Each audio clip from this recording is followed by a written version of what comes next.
Next at 11, Norfolk Southern announcing safety improvements tonight after 5 Ohio train derailments in just 5 months. The changes the company plans to make.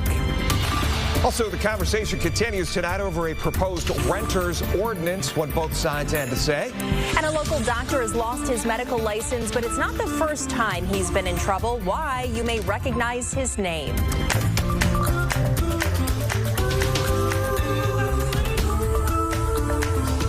Thanks for joining us here on this Monday evening. I'm Jeff Smith. And I'm Melissa Andrews. We'll start with weather tonight. Chris says there could be some snowflakes overnight. All right, Chris, let's talk about what to expect out the door in the morning. Snowflakes that come into the area overnight tonight going to be gone by the time we reach daybreak tomorrow morning. So after some rain that came into the area today, we can check that hour-by-hour forecast. Clouds expected as we go through midnight.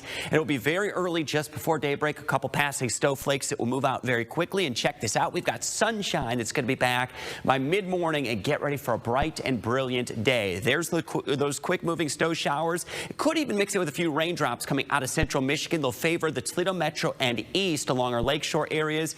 Little, if any, accumulation that will be expected in the wake of some recent wet weather that we had. Pretty close to the mid and upper 30s, so anything that falls will likely be melting on contact. And highs tomorrow under mostly sunny skies will reach to the low 40s, but a heads up to a chilly, brisk breeze tomorrow afternoon. We'll highlight that and how long the dry weather will last coming up. Melissa, back over to you. New tonight, a local pediatrician has lost his medical license. WTOL 11 discovered during a search that Dr. Gary Gladio's license was revoked in February by the Ohio State Medical Board.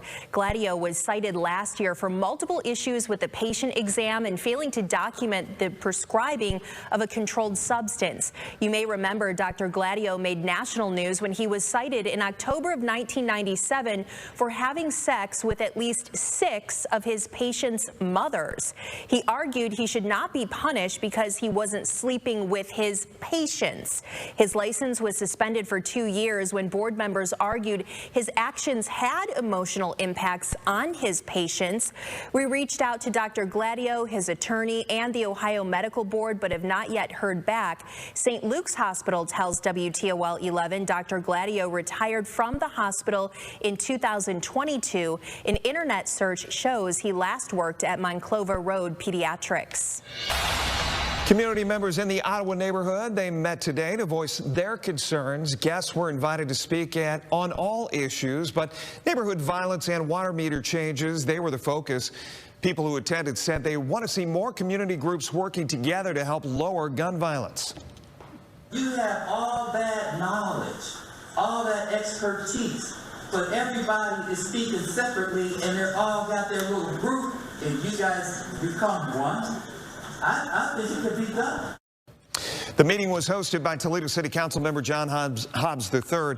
He is holding another meeting for the Monroe-Auburn neighborhood on Wednesday. That will be at 6 p.m. It's happening at Monroe Street United Methodist Church. The conversation over Maumee's proposed renters ordinance continues. Although nothing was on City Council's official agenda, people on both sides of the debate showed up. One resident says there are people who are in support of the ordinance. They just haven't come forward publicly. The group against the ordinance says there's a lot of distrust with it and the potential problems it could cause. Someone ended their speech with #SaveMaumee, as if this is going to ruin the town.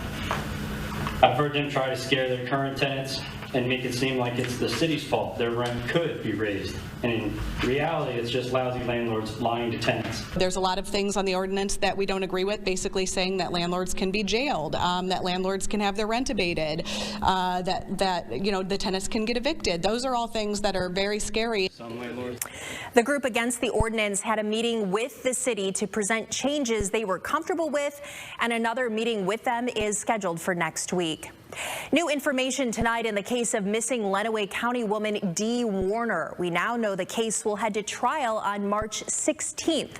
A family friend tells WTOL 11 Warner's family hired high-profile attorney Todd Flood in its quest to have Warner declared legally dead at that trial. We're told a number of people are receiving subpoenas to testify at the trial in Lenawee County Probate Court. Warner disappeared from her home nearly 2 years ago in April of 2021. Toledo police need your help right now. They are trying to identify the person in these photos. Take a look. Police say this man tried to make two separate expensive purchases using another person's ID. Anybody with information is asked to call or text the Crime Stoppers hotline. One of the men who brought a loaded rifle to the parking lot of Bowser High School during a homecoming game back in the fall took a deal for lesser charges. Edward Speichner pleaded guilty to attempted tampering with evidence. He is scheduled to be sentenced in April. He was originally charged with possession of a deadly weapon at a school. The other defendant, Venard Shelton, is set to go to trial next week. He's charged with improperly handling guns in a vehicle. BGSU announcing it will host a second Ohio Anti-hazing Summit this summer. The parents of BGSU's Stone Foltz will speak at the summit. Tomorrow marks 2 years since Foltz died after an off-campus hazing event at a fraternity. The free Anti-hazing Summit will focus on best practices to eliminate hazing on college campuses and other schools. It is happening August 1st. New tonight, Norfolk Southern announced plans to improve rail safety. The company says it will improve the use of detectors placed along railroad tracks to spot overheating bearings and other problems. Norfolk Southern expects to add around 200 more of these detectors to its network. The first will be installed just west of East Palestine. That announcement comes just 2 days after a Norfolk Southern train derailed near Dayton, and that is about a month after the derailment in East Palestine. Senator Sherrod Brown says that train near Dayton was carrying hazardous materials, but they were not in any of the 28 cars that derailed Saturday night. Authorities say there is no risk right now to public health. There are no hazardous materials that have contacted the soil, been exposed to the air, or contacted any of the water sources or water recharge areas nearby where the incident occurred. Health officials near Dayton say they will continue to monitor the situation. Representative Marcy Kaptur discussed rail safety with workers and leaders at the Toledo Amtrak station today. Amtrak says it's time to move forward from the East Palestine train derailment and come up with improvements so it doesn't happen again. There have been 5 derailments in Ohio in just 5 months, including one in Sandusky in October when 22 cars derailed. Incredible number. These are the kind of things you find out when you go through a situation like this. There are actually 55 trains that pass through the city of Sandusky a day. That means there's 55 opportunities for this kind of a tragic situation to repeat itself.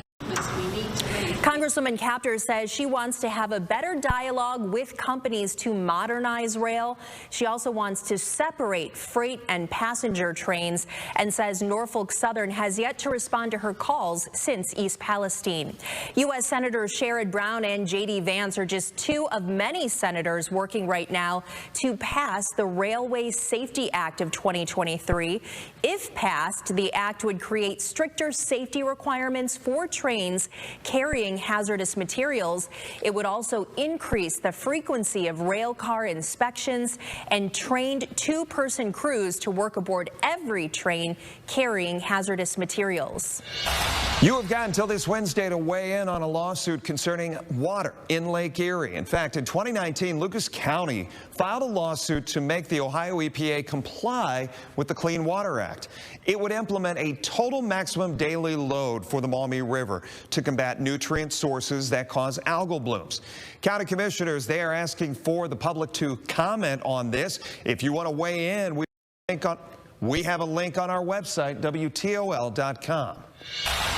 An update now to the search for a new Bowling Green City Schools superintendent. BG Schools is hosting focus groups to determine what the community values in potential candidates.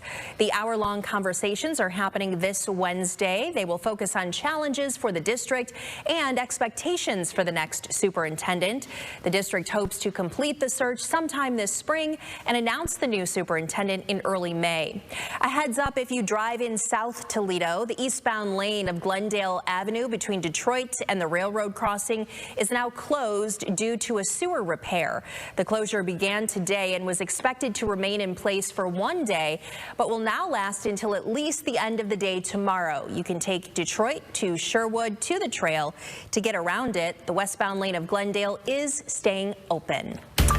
Well, Black History Month may be over, but local students are continuing to celebrate Black history. Yeah, the Woodward High School Drama Club, they put on a play called Candice. It was this weekend. Take a look. It is a true story about an African queen who became a hero. Students are wrapping up their final rehearsals and flexing their creative talent. Every year they get better and better. The students see what the product is and they want to get up to that level, to be on that, to match that expectation. So each year they're better and better. If you would like to see the play, performances are happening Friday and Saturday. It's in the Woodward Auditorium. Chris? We're looking forward to that sunshine that returns through tomorrow afternoon, but a chilly, brisk breeze. How long that will last? Coming up next.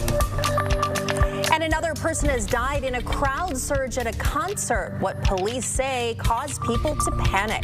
The search continues tonight for 4 Americans who were kidnapped in Mexico near Brownsville, Texas. What the White House says is being done to find them.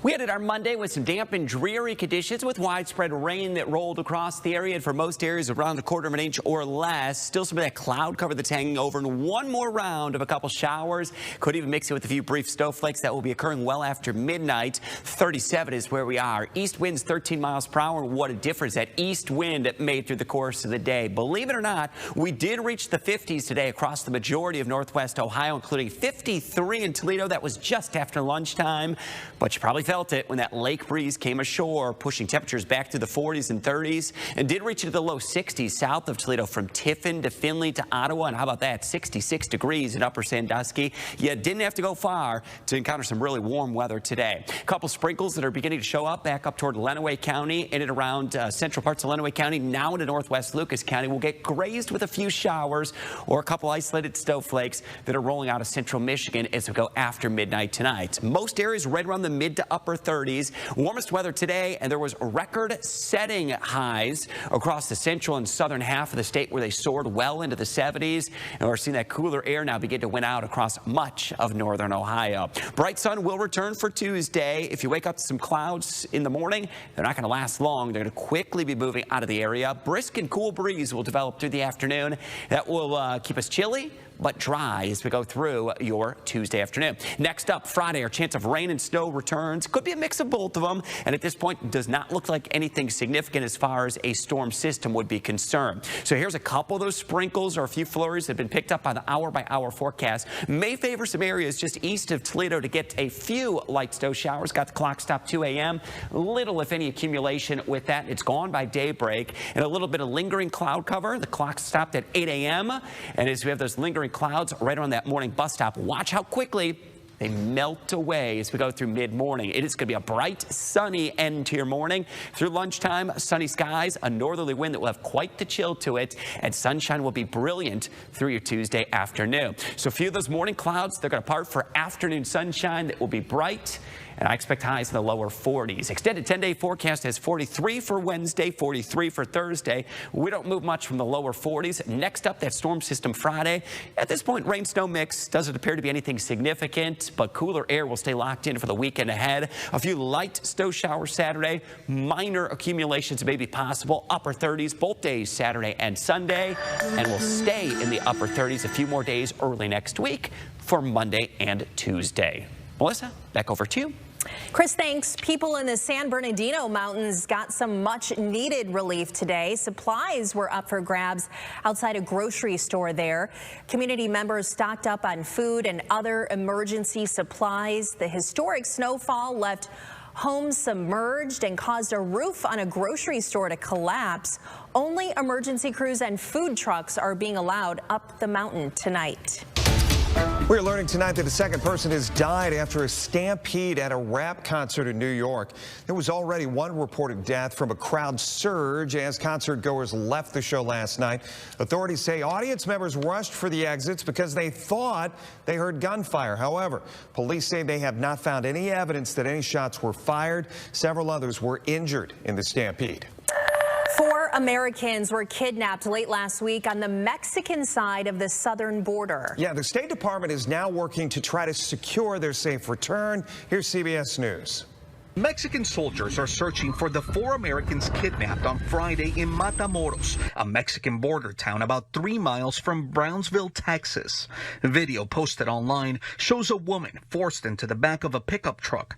2 others who appear hurt are loaded next to her. U.S. law enforcement is in touch with Mexican law enforcement, and we will continue to coordinate with Mexico and push them to bring those responsible to justice. Mexico's president says the group came to buy medicine and got caught in a crossfire between 2 armed groups. Comprar medicamentos en México. The city is a hotbed for cartel violence and is under a State Department Level 4 do not travel advisory, the same issued for Iraq, Iran, and Afghanistan. Their car had North Carolina license plates. Anytime that you go into Mexico and they can identify you as an American citizen, they look at you as a quick money maker. Michael Vigil is the former head of international operations for the Drug Enforcement Administration. What happened in Mexico doesn't surprise you? It does not surprise me because kidnapping is a cottage industry in Mexico. The FBI is offering $50,000 for the safe return of the Americans, plus the arrest of those responsible. Cristian Benavides, CBS News. We have an update tonight in the civil case filed by the families of victims in the Oxford school shooting. A Michigan judge ruled today Oxford School District employees cannot be held liable. The judge ruled government immunity protects the district. The civil case centered on the idea that if the district had paid attention to warning signs, it could have prevented the mass shooting that killed 4 students in November of 2021. The family's attorney is appealing the decision. When you feel like you didn't get your day in court, your right to a jury trial, yeah, it's a tough pill to swallow. So, but we're gonna keep together. We're gonna fight it all the way to the Michigan Supreme Court if we have to. The alleged shooter pleaded guilty in October to all 24 charges against him. Ohio Secretary of State is threatening to withdraw from a bipartisan effort to thwart voter fraud. It comes as 3 states pulled out of the Electronic Registration Information Center today. The voluntary program ensures accurate voter lists and relies on member states to produce reports on voters who die or move to another state. The move to leave the program was encouraged by President Trump. As we get closer to the warmer months, experts are warning gas prices are about to go up. Both demand and a more expensive summer blend gas play a role. Average gas prices in Toledo went up nearly 20 cents per gallon in the last week. They're now averaging $3.28. That's according to Gas Buddy, but the national average price of diesel is falling. For the first time in almost 2 years, diesel prices are also lower than they were a year ago. The average for diesel nationwide now $4.33. That's down now about 30 cents from a year ago. Experts say higher gas prices in the warmer months is something that happens every year. Through much of the spring, gas prices will continue to trend up. The U.S. Equal Employment Opportunity Commission, or the EEOC, is suing ExxonMobil tonight. It's because of alleged racial discrimination against a black employee. The worker alleges he found a hangman's noose at his work site. It was one of several nooses found at that same facility over a number of years, which the government says the company has failed to address. ExxonMobil said it disagrees with the EEOC's findings and allegations. A bizarre story out of Oklahoma City tonight. A woman trying to break into a home ended up getting stuck in a chimney. Just like Santa, authorities say they were called out for a burglary and found the naked woman stuck in the chimney. Not like Santa. Came in and that girl was screaming in the fireplace and he said, "It's legit." Then she started screaming, saying, "I can't get out, I can't get out." She was banging on the flue. Not like Santa, Jeff said, the naked part. Police say the woman was stuck 15 feet down the chimney when they got there. Rescue crews worked for an hour before they were finally able to get her out. Police say the 35-year-old woman isn't hurt, and there she goes, away to jail. All right, on a much lighter note right now, local dance team tonight was recognized with a big honor. Yeah, the Sylvania Southview Cougarettes dance team won the state championship for the second year in a row. Tonight, the team was recognized by Sylvania City Council, which declared today Southview Cougarettes Day. The coaches say the dancers' teamwork led them to success, adding this win was extra special for them. We were Cougarettes, we were captains together, we won states together, so being able to do this for our team, it's awesome. It's so fun to just celebrate how much they accomplished this year. It was, like she said, a very short season, so we packed a lot into these couple months, and we're just really proud of them for what they did. The team won in 2 categories, large pom and large jazz. Dan? Sports is coming up in a minute. The regular season in the books. That means tournament time for basketball and hockey, everything else. When UT and BG hit the hardwood in Cleveland, that's coming up next.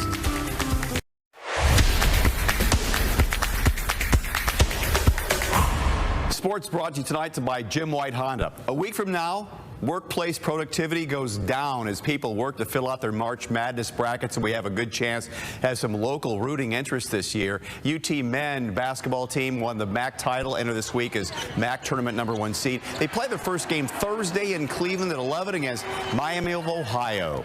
Now, the women also finished the regular season as the MAC champs. Tricia Cullop's team will play its first round game in Cleveland against #8 seed Buffalo Wednesday morning.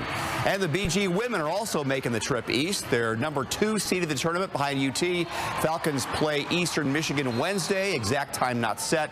Our sports team will be in Cleveland for the tournament to bring you daily coverage beginning on Wednesday. Now, March Madness is 10 days away, and the WTOL 11 Bracket Challenge is live now. You can register now for your shot at $1,100. Then come back after teams are announced on March 12th to make your picks, fill out those brackets. Remember, you can watch the NCAAs, including the Final Four and the National Championship game right here on WTOL. To register, text the word bracket to 419-248-1100.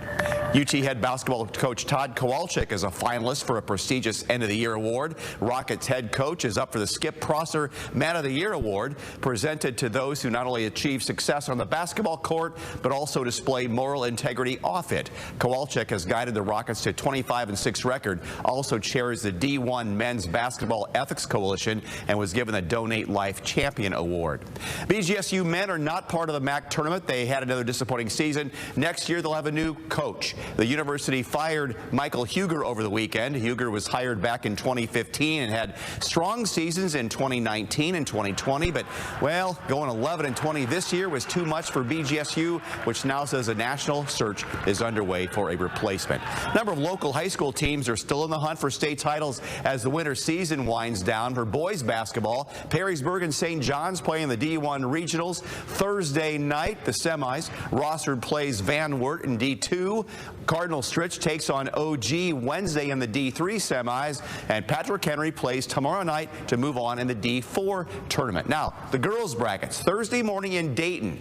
Bryan is taking on the defending state champs for a state semifinal game, Division II, and later Thursday, Toledo Christian also plays in Dayton, looking to make the Division IV title game. Hockey. Northview Wildcats head to Columbus this coming weekend, trying to bring another state title in Northwest Ohio. Northview beat St. Francis at the wire this past weekend to earn a trip to the state Final Four. Now, I am no mathematician. You like that, mathematician? But I added up the walleye games the last month. Folks, unless I'm counting wrong, they have won 13 straight. They hit the road for the next 2 weeks where the Fish will play 4 games. That win streak has them second place in the Western Conference behind Idaho. Playoff tickets go on sale this Friday. And that is it for sports. That's a baker's dozen, Dan. Stay right there. We've got more on your weather forecast right after this.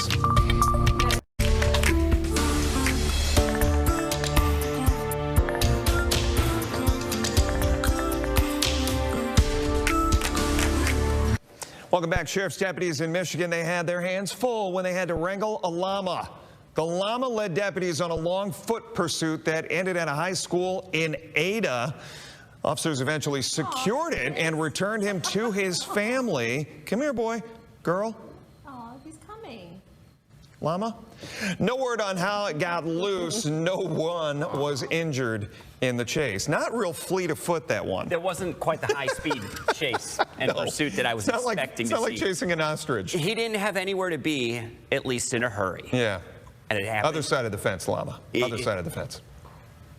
Beautiful sunny day, too, for him. Yeah, how about that? Not here. Not it here. Started off sunny. No, but tomorrow will be a sunny day, especially after we get rid of a little morning cloud cover. Beautiful, gorgeous, brilliant afternoon, lower 40s, but a brisk, chilly breeze. We'll see you right back here tomorrow night. Good night.